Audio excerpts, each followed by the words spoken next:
নমস্কার বন্ধুরা, আবার চলে এসেছি একটা নতুন রেসিপির সাথে। আশা করি বন্ধুদের রেসিপিটা অনেক ভালো লাগবে। বন্ধুরা যে যেখান থেকে আমার ভিডিওগুলো দেখছেন সবাই ভালো আছেন। আজকে যারা কচুরি, সিঙ্গারা বা পকোড়া খেতে ভালোবাসেন তাদের জন্য এই রেসিপি। আজকেও আমি আবার নিয়ে এসেছি রাত্রে বেঁচে যাওয়া ভাত দিয়ে বানাবো হলো গিয়ে একটা নাস্তা। শুরু থেকে শেষ পর্যন্ত সঙ্গে থাকার অনুরোধ রইল।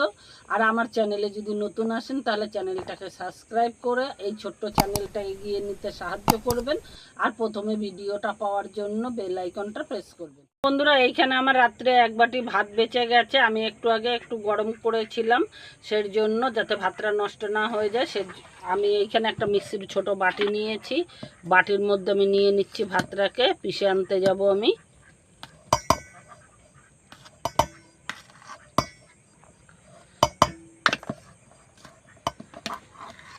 আমি পিষে আনতে যাচ্ছি। এখানে আমি ভাতটা পিষে নিয়ে এসেছি। দেখুন এইভাবে, আমি কিন্তু জল দিইনি, আমি ভাতটা শুধুই পিষে এনেছি।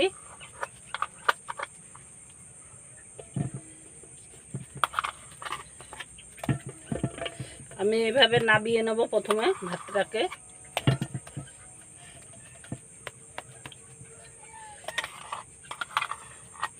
এইভাবে যদি ভাত না নষ্ট করে এইভাবে নাস্তা বানানো যায় তাহলে কিন্তু বাড়ির বড় থেকে বাচ্চারা সবাই কিন্তু খেতে ভালোবাসে। বন্ধুরা এইভাবে হলো গিয়ে বাড়ির জিনিস অপচয় না করে যদি এইভাবে জিনিসটা করে খাওয়া যায় তাহলে কিন্তু আমাদের ঘরের জিনিসগুলো নষ্ট হয় না।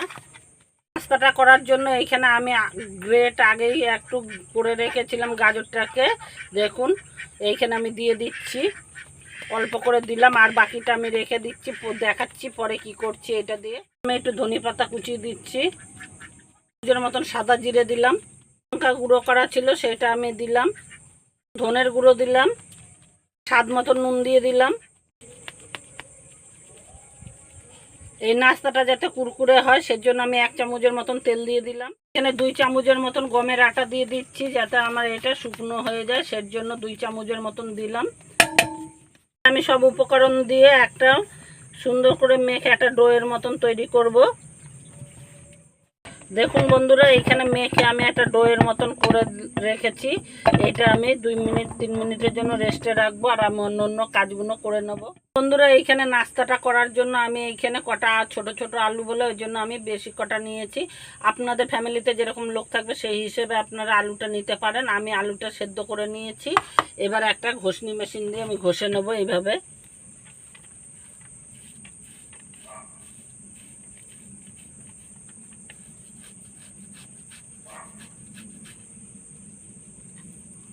এভাবে সব আলুগুলোকে আমি ঘষে নেব।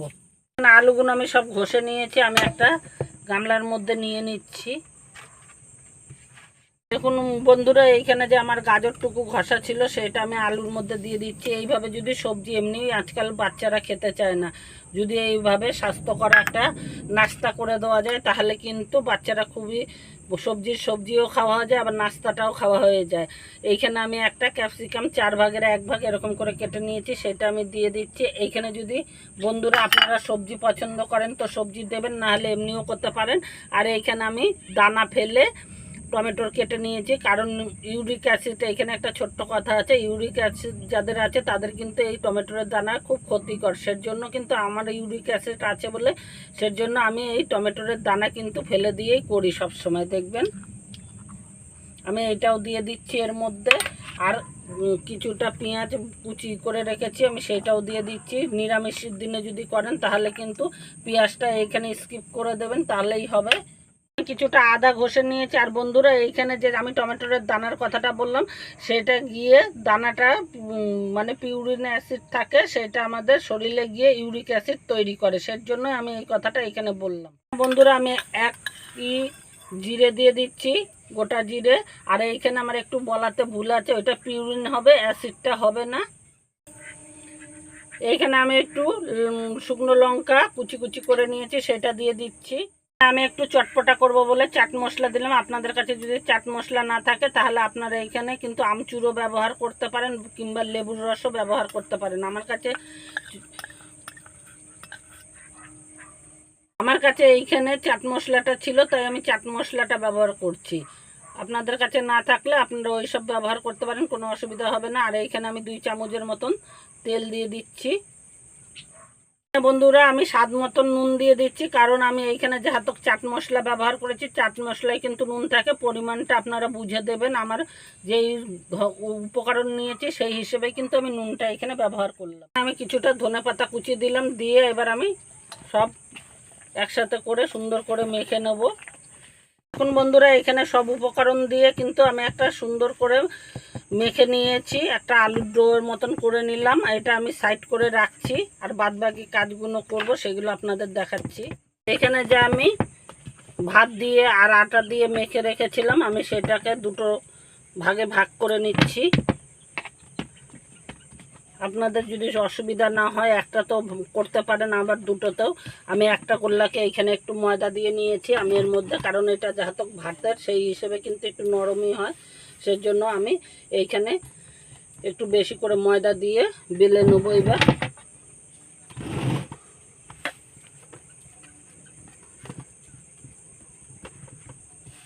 আমি এইখানে একটা রুটির মতন বেলে নেব। দেখুন বন্ধুরা এইভাবে, আমি কিন্তু খুব পাতলা করব না, যেহেতু এটা ভাতের সেই হিসেবে কিন্তু আমি খুব পাতলা করব না। একটা রুটির মতন সাধারণত যেরকম রুটি আমরা খাই সেই রকমভাবেই বেলবো।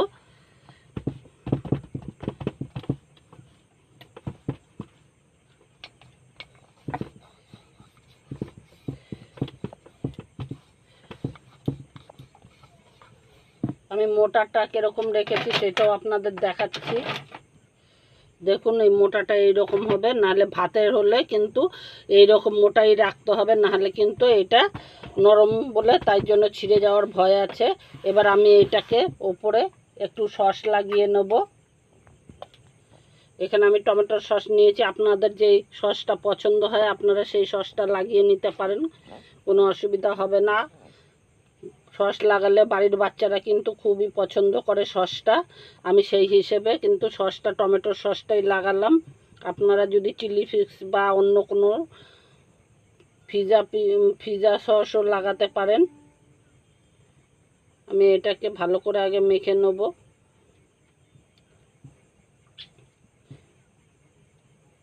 এখানে যে আমি আলুটা মেখে রেখেছিলাম, আমি সেইটা আলুটা এর ওপরে দিয়ে দেবো এরকমভাবে।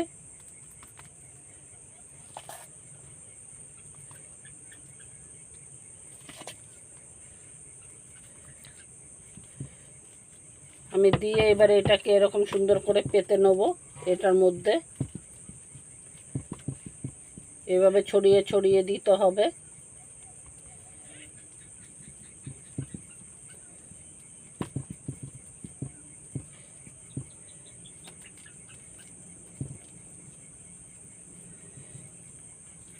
এইভাবে পুরো রুটিটাকে আমি আলু দিয়ে কভার করে নেব। এখন আমি পুরোটা আলুটা কিন্তু দিয়ে নিয়েছি এই রুটিটার ওপরে। এবার আমি এইভাবে ভাঁজ করে নেব।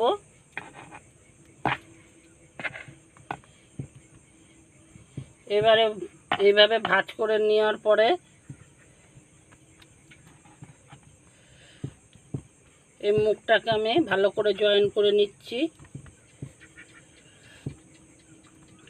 নোয়ার পরে আমি এরকম করে নিচ্ছি একটু, যাতে পুরটা না বেরিয়ে যায়।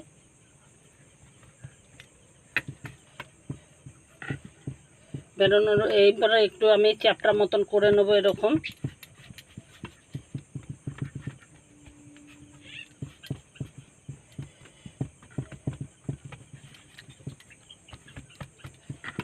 এবার আমি এটাকে ঘুরিয়ে নিচ্ছি আমার সুবিধার জন্য। আমি এইরকম সরু সরু করে পিস করে নেব।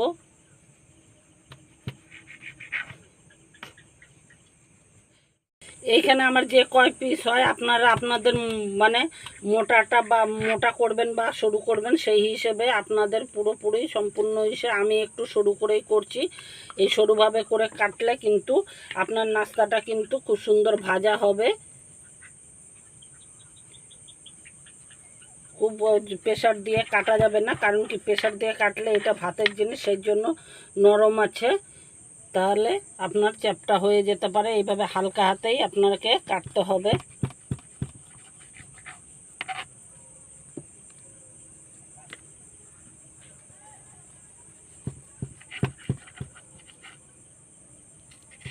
এভাবে সব পিসেসগুলো আমি করে নেব। বন্ধুরা আমি এরকমভাবে পিস করে নিয়েছি, আর আমি এইখানে তুলে নিচ্ছি একটা ইসের মধ্যে। আর একটা যে আমার লেচি রাখা রয়েছে সেটা আমি রেডি করে নেব। এইভাবেই সব রেডি করে আপনাদের দেখাচ্ছি। এইভাবে নাস্তাটা করে খেয়ে কিন্তু কমেন্ট করে অবশ্যই জানাবেন যে রাত্রের বেঁচে যাওয়া ভাত দিয়ে নাস্তা কত সুন্দর তৈরি হয়। বন্ধুরা আমি সব নাস্তাগুলো রেডি করে নিয়েছি এইখানে,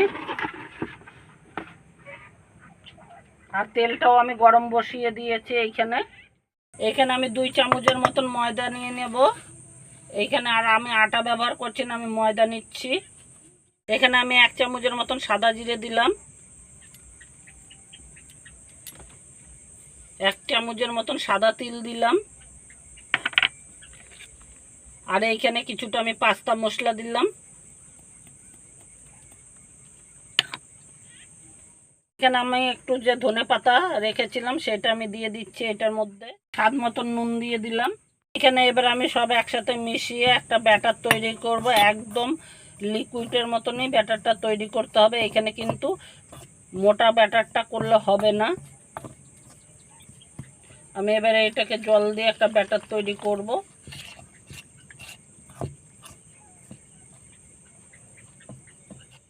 ঝালের জন্য আমি একটু হলো কোটা লাল শুকনো লঙ্কা দিয়ে দিলাম।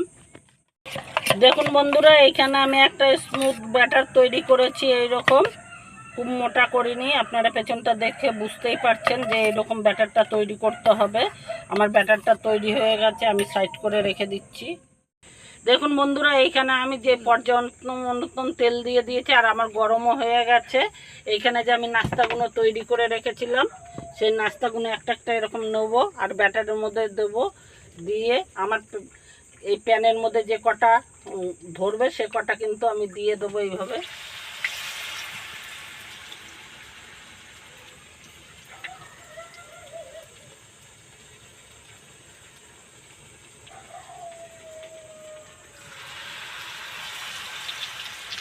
এইখানে যখন কাজটা করবেন খুব সাবধানে কাজটা করবেন, কারণ তেলের কাজ করলে মানুষের সাবধানতাভাবে করলেই কিন্তু ভালো হয়।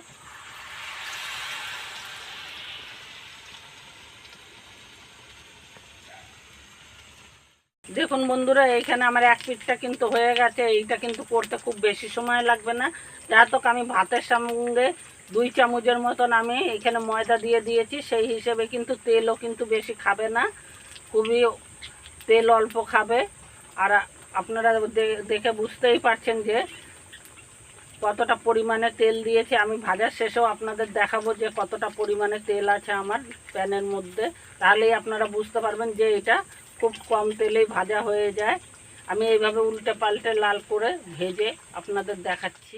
বন্ধুরা এখানে 2-3 মিনিটের মতন রাখলেই কিন্তু কত সুন্দর নাস্তাটা তৈরি হচ্ছে, লাল করে ভাজা হয়ে যাচ্ছে, খুব বেশি সময় লাগে না। এইভাবে কিন্তু নাস্তা করে দিলে বাইরে আর কচুরি সিঙ্গারা বা পকোড়া খেতে যেতে হয় না। বাড়ির এরকম রাত্রে বেঁচে যাওয়া ভাত দিয়ে কিন্তু এরকম তৈরি করে দিলে বাড়ির বাচ্চারা খুবই খুশি হয়, বাচ্চা কেন বড়রাও খুব খুশি হয়। দেখুন নাস্তাটা দেখতে যতটা সুন্দর, খেতে কিন্তু ততটাই টেস্টি হয়।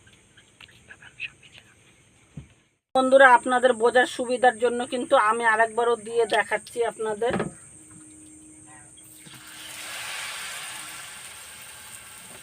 দেখুন কোনো কিন্তু অসুবিধাই হয় না। এই রাত্রের বেঁচে যাওয়া ভাত দিয়ে করলে কিন্তু নাস্তাটা খুবই সুন্দর হয়।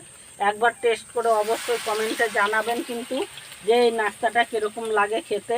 আমরা তো খেয়েছি, খুব সুস্বাদু হয় বলেই সেই জন্য আপনাদের সঙ্গে এই রেসিপিটা শেয়ার করলাম। আপনারাও খেয়ে আমাকে কমেন্ট করে জানাবেন কিন্তু যে কেমন লাগছে নাস্তাটা। আর এইভাবে আমি সবগুলো দিয়ে ভেজে নেব।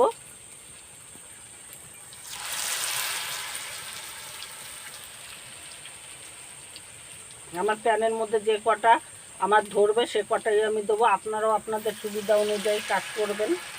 আমার এই কটা ধরলো, আমি এই কটা দিলাম, উল্টে পাল্টে আমি লাল করে আগের মতন করে ভেজে নেব। দেখুন বন্ধুরা এখানে আমার সব নাস্তাগুলো কিন্তু তৈরি হয়ে গেছে। আমি কতটা নাস্তা ভেজেছি আপনাদের ঝাতক বলেছি যে এখানে আমি তেলের পরিমাণটা দেখাবো, যে নাস্তাটা ভাজতে খুব কম তেলে ভাজা হয়ে যায়।